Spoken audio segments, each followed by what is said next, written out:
Perkenalkan, saya Trisakti Fajarwati. Saya calon guru penggerak angkatan 10 dari Kabupaten Pemalang, Provinsi Jawa Tengah. Pada kesempatan kali ini, saya akan melaksanakan wawancara bersama Ibu Kepala SMP Negeri 5 Dodongkan, Ibu Dian Kurniasi. Pada kesempatan kali ini, saya akan melakukan wawancara dengan beliau, yaitu tentang modul 3.1 tentang pengambilan keputusan berdasarkan nilai-nilai kebajikan. Selamat mengikuti. Selamat pagi Ibu. Bagaimana kabar Ibu hari ini? Alhamdulillah sehat. Maaf, saya sudah mengganggu waktunya Ibu. Pada kesempatan kali ini, pada pagi hari ini, saya akan melakukan wawancara tentang modul 3.1, yaitu tentang pengambilan keputusan berdasarkan nilai-nilai kebajikan. Bagaimana?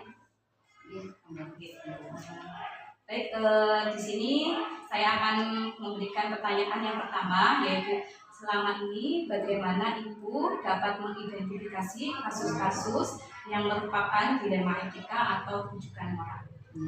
Sebelumnya saya mengucapkan terima kasih kepada Bu Trisakti yang sudah mengikuti kegiatan pendidikan guru penggerak.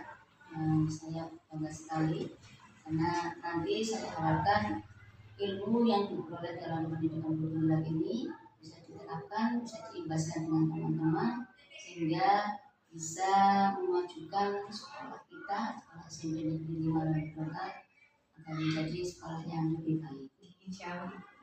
Nah, berkaitan dengan tadi kasus bagaimana saya mengidentifikasinya, apakah kasus itu dilema etika atau rujukan moral, itu memang dalam dilema etika terdapat dua nilai kebajikan yang di dalamnya itu apa disebut juga benar dan benar.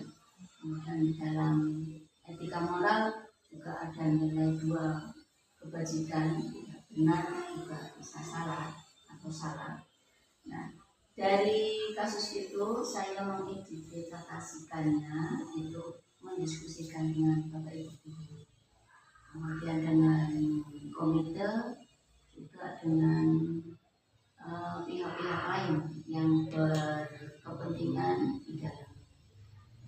Saya berusaha berpedoman pada nilai-nilai etika moral yang seperti integritas, kemudian transparan, akuntabel, dan juga adil. Jika nanti menghadapi setelah kita mendefinisikan kasus ini kasus etika moral, kasus dilema etika.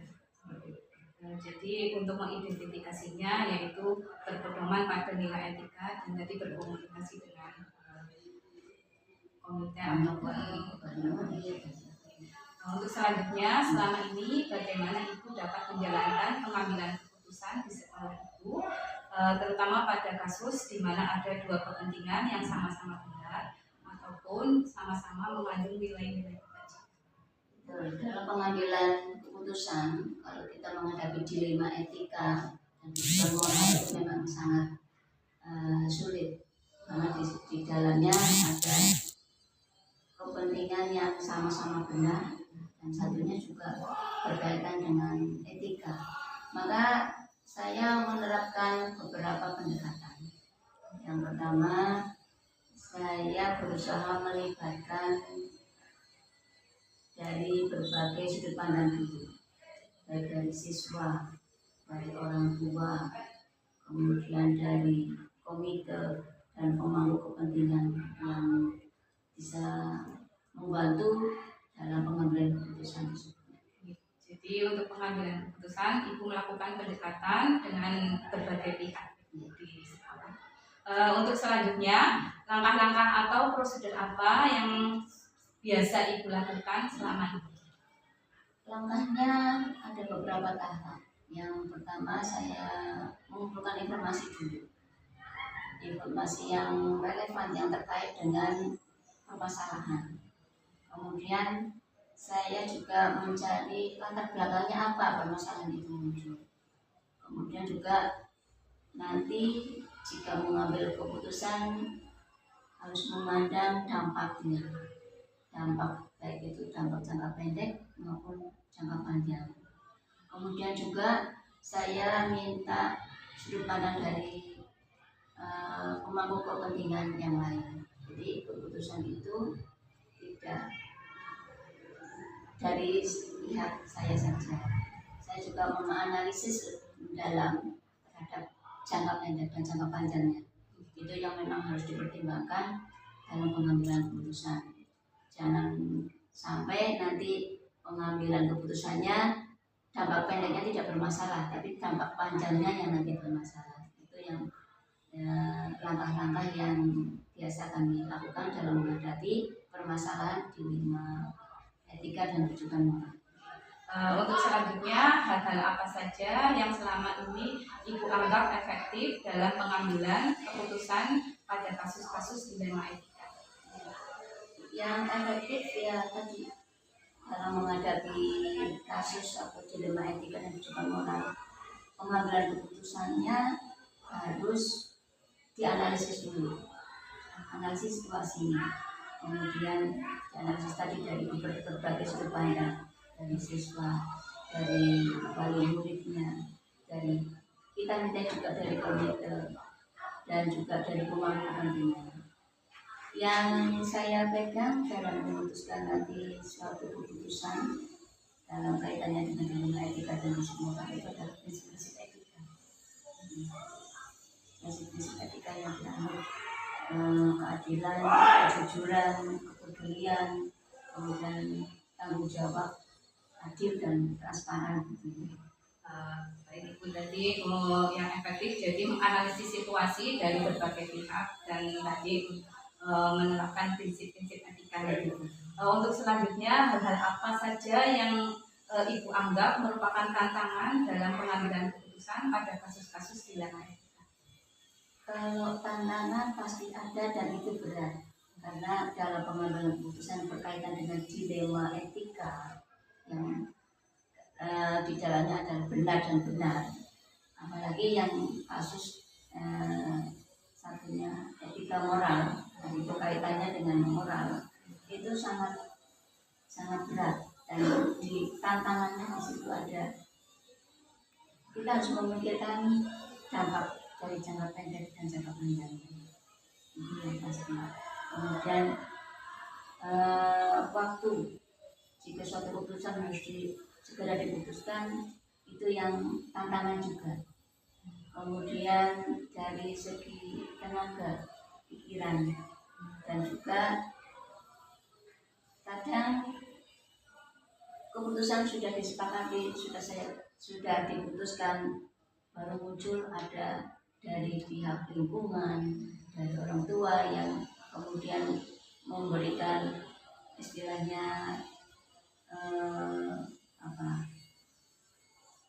masukan-masukan yang terlambat setelah pengambilan keputusan. Jadi dalam pengambilan keputusan tentunya memperhatikan dampak pendek dan dampak panjangnya, jangka panjangnya.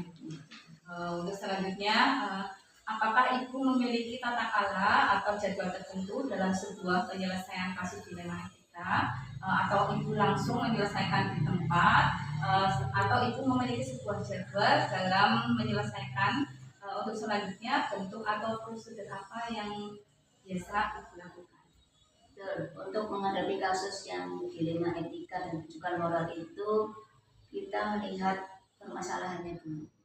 Jika memang itu bisa diputuskan dalam jangka waktu segera, ya kita bisa memutuskan.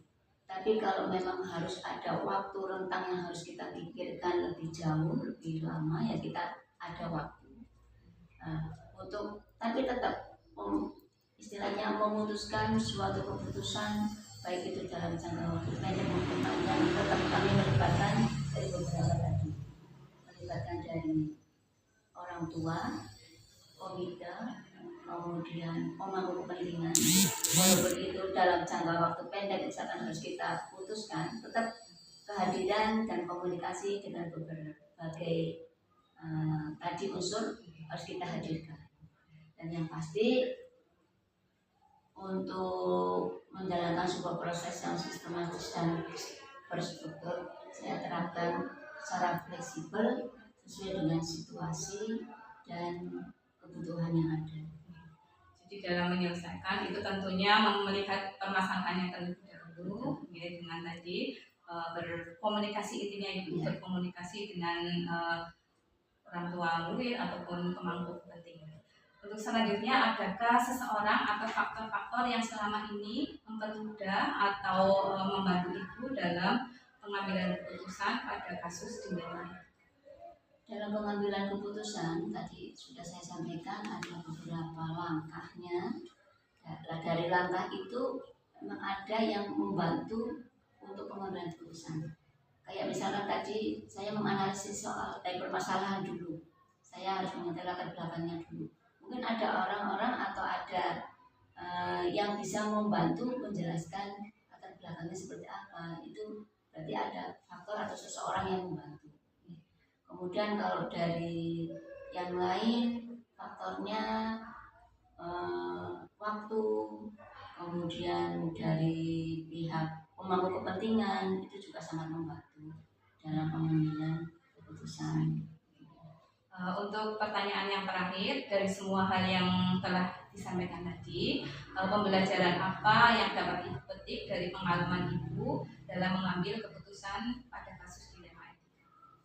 Dalam pengambilan keputusan yang berkaitan dengan dilema etika dan rujukan moral itu tidak gampang atau tidak mudah dalam mengambil keputusan, karena dengan tadi melihat latar belakangnya dulu, dampaknya gitu yang penting. Nah, dari pengalaman seperti itu, maka dalam pengambilan keputusan saya betul-betul melibatkan memang yang harus terlibat di dalamnya, kemudian memikirkan jangka pendeknya dan jangka panjangnya untuk permasalahan tersebut. Kemudian juga dalam pengambilan keputusan yang satu masalah ini biar menjadi pedoman dalam pengambilan keputusan masalah berikutnya yang berkaitan dengan dilema etika. Dan yang pasti dalam pengambilan keputusan saya harus memegang prinsip-prinsip etika.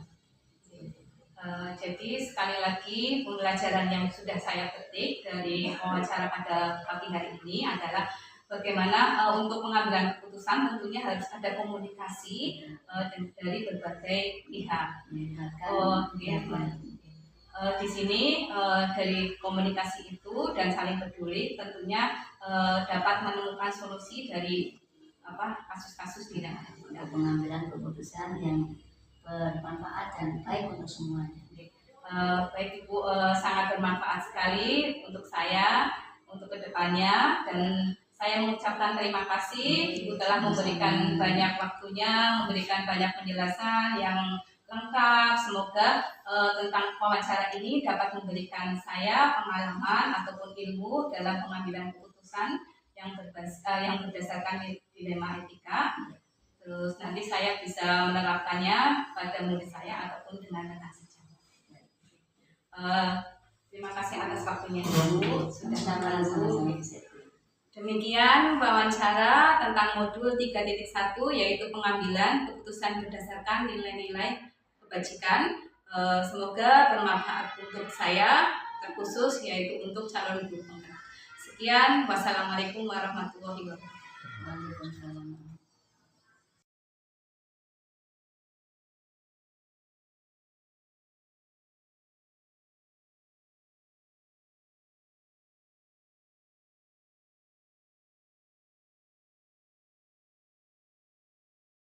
Wabarakatuh. Perkenalkan, saya Tisani Fatmawati. Saya calon guru penggerak angkatan 10 dari Kabupaten Pemalang. Saya dari SMP Negeri 5 Ranidongkal, Kabupaten Pemalang, Provinsi Jawa Tengah. Pada pagi hari ini ingin melakukan wawancara tentang modul 3.1 yaitu pengambilan keputusan berdasarkan nilai kebajikan bersama Ibu Hajah Sahlatul Fasihah selaku Kepala SMP Negeri 2 Moga. Selamat mengikuti. Selamat pagi. Terima kasih. Selamat pagi Mbak Septi. Saya manggilnya Mbak Septi. Bagaimana kabar Ibu hari ini? Alhamdulillah, Allah beri kenikmatan sehat. Alhamdulillah. Pada pagi hari ini saya akan melakukan wawancara tentang modul 3.1 Ibu, yaitu tentang pengambilan keputusan berdasarkan nilai-nilai kebajikan. Di sini ada beberapa pertanyaan yang akan saya sampaikan kepada Ibu Asih. Untuk pertanyaan yang pertama, selama ini bagaimana Ibu dapat mengidentifikasi kasus-kasus yang merupakan dilema etika atau tujuan moral? Cara saya untuk menangani kasus-kasus identifikasinya adalah yang pertama saya harus mengerti nilai-nilai kebajikan. Ini saya langsung menjawab Mbak Septi. Jadi saya harus selalu mengetahuinya, mengidentifikasinya. Apakah itu dilema etika atau tujuan moral? Kalau tujuan moral sudah jelas ya. Kalau bertentangan dengan aturan sudah jelas.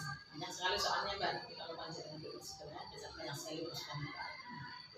Kalau dilema etika yang tadi kita harus mengenal nilai kebajikan tersebut. Nah, kalau sudah mengenalnya kita akan memahaminya bahwa itu dilema etika atau tujuan moral. Dan harus mengetahui nilai-nilai etika seperti integritas berintegritas apa tidak, dengan transparan apa tidak, akuntabel apa tidak, dan berpengaruh tanggung jawab seperti itu. Berarti intinya yaitu berpedoman pada nilai etika itu, misalnya dilema etika. Untuk pertanyaan selanjutnya, selama ini bagaimana Ibu dapat menjalankan pengambilan keputusan di sekolah Ibu, terutama untuk kasus-kasus yang dimana ada dua kepentingan yang sama-sama benar ataupun sama-sama mempunyai nilai kebajikan. Terima kasih Mbak Septi, ini memang betul sekali. Ketika kita menjadi seorang guru, kepentingan kita kepada anak ya, yang penting berpihak pada anak. Nah, setelah saya menjadi kepala sekolah, ini ternyata keputusan yang saya ambil itu lebih luas. Terutama lebih luas dampaknya harus saya memperhatikan ke anak, memperhatikan ke guru, memperhatikan ke masyarakat, lingkungan juga di sini. Nah, kalau ada peristiwa yang bahwa itu sama-sama benar, bertentangan tapi sama-sama benar, ini yang perlu pemikiran lebih lanjut. Yang pada prinsipnya satu, saya harus mengetahui daripada empat paradigma tersebut, yaitu bahwa itu harus untuk kepentingan individu atau masyarakat. Kalau untuk kepentingan yang lebih tinggi, berarti saya harus memperhatikan tersebut untuk kepentingan yang lebih tinggi. Yang kedua, harus berprinsip pada keadilan. Kalau prinsip keadilan, insya Allah semuanya akan bisa memahaminya. Yang kedua adalah dengan kebenaran. Nah, yang keempat ini kadang saya merasa kasihan dan sebagainya, yang perlu saya harus berubah. Kalau ini sendiri memang menjadi PR buat saya. Nah, dengan paradigma tersebut juga harus memperhatikan dengan prinsip yang tiga prinsip berpikir, harus berprinsip menghasilkan hasil akhir yang baik, yang tidak bertentangan dengan aturan. Itu seperti itu. Jadi untuk pengambilan keputusan tentunya menggunakan 4 paradigma dan 3 prinsip dalam pengambilan keputusan. Untuk pertanyaan selanjutnya, langkah-langkah atau prosedur apa yang sudah atau yang biasa Ibu jalankan selama ini? Untuk mengambil keputusan ya Mbak, kalau mengambil keputusan ya otomatis memang kita yang pertama harus mengenal permasalahannya apa. Nilai tersebut bertentangannya sama-sama menghasilkan dari paradigma tersebut ke masyarakat atau secara individu, itu harus kita kenal dulu, mengenalnya dengan baik informasi tersebut. Setelah mengenal, kita gali informasi sedalam-dalamnya, gali informasi. Makanya pengambilan keputusan walaupun kita berdiskusi langsung tidak bisa langsung menghasilkan. Yang kedua, berkomunikasi, berkolaborasi dengan pemangku jabatan di sini. Juga kalau ada permasalahan dengan anak, bisa harus yang pertama mengenal dengan baik, menggali informasinya, setelah itu berusaha. Jadi intinya mengenal, berkolaborasi, dan menggali. Betul. Untuk selanjutnya, hal-hal apa saja yang selama ini Ibu anggap efektif dalam pengambilan keputusan pada kasus-kasus dilema etika? Ketika kasus dilema etika yang sama-sama benar, hal yang perlu diperhatikan itu sekali lagi adalah informasinya harus jelas. Maksudnya ketika ada permasalahan, oh ini benar, ternyata dia ada permasalahan seperti ini. Ketika informasinya benar, terus kita gali dengan pastinya, terus apa lagi ya? Yang salah itu ketika itu sudah, ketika sudah menghasilkan keputusan, kok di tengah jalan kita ada hal yang lebih menghasilkan pengetahuan dan pemikiran yang lebih lagi, boleh tahu. Biasanya kalau ada masalah seperti itu saya ya harus berkomunikasi dengan teman. Saya tidak bisa berpikir sendiri. Nah, dan yang permasalahannya juga di situ kita kalau berpikir dengan bermusyawarah, kita harus menyampaikan pendapat orang lain yang bisa menghasilkan keputusan bersama yang bisa kita Sebenarnya berkolaborasi dan bermusyawarah. betul. Untuk selanjutnya, hal-hal apa saja yang selama ini menjadi tantangan dalam pengambilan keputusan pada kasus-kasus dilema etik? Tantangan saya itu tadi emosi ya. Saya pastinya itu benar itu Mbak, karena mungkin saya orangnya terlalu melihat kasihan sekali ya. Kalau saya jadi kemana ya mungkin seperti itu. Mungkin itu yang pertama adalah yang besar. Yang kedua yang pertama, karena kita akan menyelesaikan masalah terus kita bermasalah, pasti pendapatnya orang tidak benar. Nah, menyatukan pendapatnya itu seperti itu. Tantangannya cuma itu. Banyak tantangan yang di dalam pengambilan keputusan. Untuk selanjutnya, apakah Ibu selama ini memiliki tata cara atau jadwal dalam menyelesaikan sebuah permasalahan atau sebuah kasus dilema etika? Apakah nanti Ibu akan langsung menyelesaikan di tempat atau memiliki sebuah jadwal untuk menyelesaikan? Selanjutnya bentuk atau prosedur seperti apa yang sudah Ibu jalankan? Kalau tata kelola waktu itu tidak ada, cuma seperti ini. Ketika ada permasalahan, saya rangkum, tidak langsung saya selesaikan, tapi saya harus mengetahui detailnya dulu. Kita harus menggali informasi secara jelas dulu, musyawarah. Itu mungkin pakainya di masa ya. Jadi misalnya ketika ada permasalahan, terus ada kita harus ketemu dengan teman-teman, informasinya bagaimana, itu yang tidak langsung diselesaikan di tempat, tidak. Tapi tidak berlama-lama juga masalah itu, harus segera ketemu solusinya seperti itu. Jadi untuk prosedurnya ya seperti itu Mbak. Ketika ada permasalahan, kita menggali informasi tersebut, memanggil yang orang-orang tersebut yang bermasalah bagaimana. Seandainya dengan anak berarti kita panggil anak. Jadi ada berimbang, ada dari anak, ada dari guru, semuanya juga harus bersama-sama kita tampung informasi sebetulnya setelah kita bermasalah. Intinya dengan melihat permasalahan tersebut. Untuk selanjutnya, adakah seseorang atau faktor-faktor yang selama ini mempermudah atau membantu Ibu dalam penyelesaian pengambilan keputusan dalam kasus-kasus dilema etika? Kalau orang-orang pasti ada, pasti. Faktor yang pertama adalah manusia. Ada sumber daya manusia yang bisa membantu saya, terutama ada stakeholder, pakar dan sebagainya, guru senior yang lebih berpengalaman mengetahui medan tempur di SMP 2 Mega, juga dari komite. Untuk komite nanti katanya langsung berhubungan dengan masalah. Itu kalau dengan anak perwakilan ketika ada masalah itu pasti ada. Jadi perlu ada orang-orang biasanya adalah para pemangku acara di sini dan guru-guru senior yang ada di sini. Tidak lupa juga ketika ada masalah yang lebih ya dari perwakilan. Saya juga anak serta Jadi berbagai pihak nih. betul dari berbagai pihak. Nah, kalau yang bukan SDM-nya, kalau kita sarana-prasarananya di sini ya, alhamdulillah karena suasana senang, tenang, itu kan bisa mudah-mudahan bisa mengambil keputusan dengan lebih tenang juga. Ini seperti itu. Ini ada pertanyaan terakhir dari semua yang sudah disampaikan tadi. Pembelajaran apa yang dapat Ibu petik dari pengalaman Ibu dalam pengambilan keputusan pada kasus-kasus dilema itu? Sebenarnya pembelajarannya banyak. Satu, mengambil keputusan itu harus dengan dipikirkan lebih dalam, jangan terbawa emosi. Itu satu. Menurut saya itu yang karena permasalahan di saya itu jangan terbawa emosi, jangan karena rasa kasihan dan sebagainya.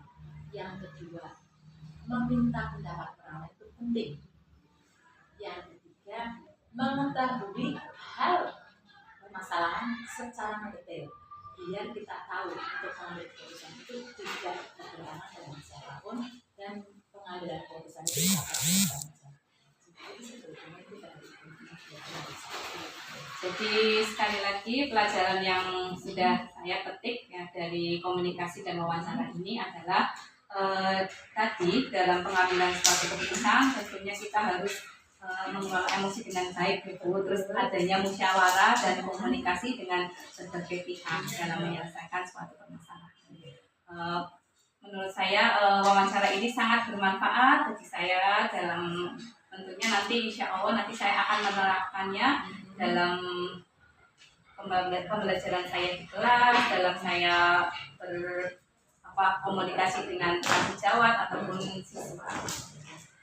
Sekali lagi saya mengucapkan terima kasih atas waktunya Ibu, penjelasan yang sangat lengkap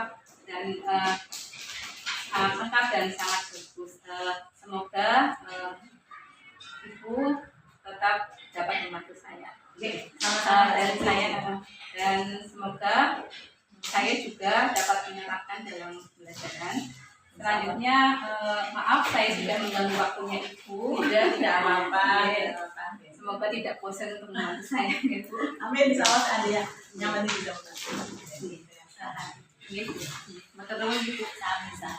Demikian wawancara tentang modul 3.1 yaitu pengambilan keputusan berdasarkan nilai-nilai kebajikan. Semoga bermanfaat untuk saya khususnya yaitu calon guru penggerak. Sekian dari saya. Wassalamualaikum warahmatullahi wabarakatuh. Waalaikumsalam.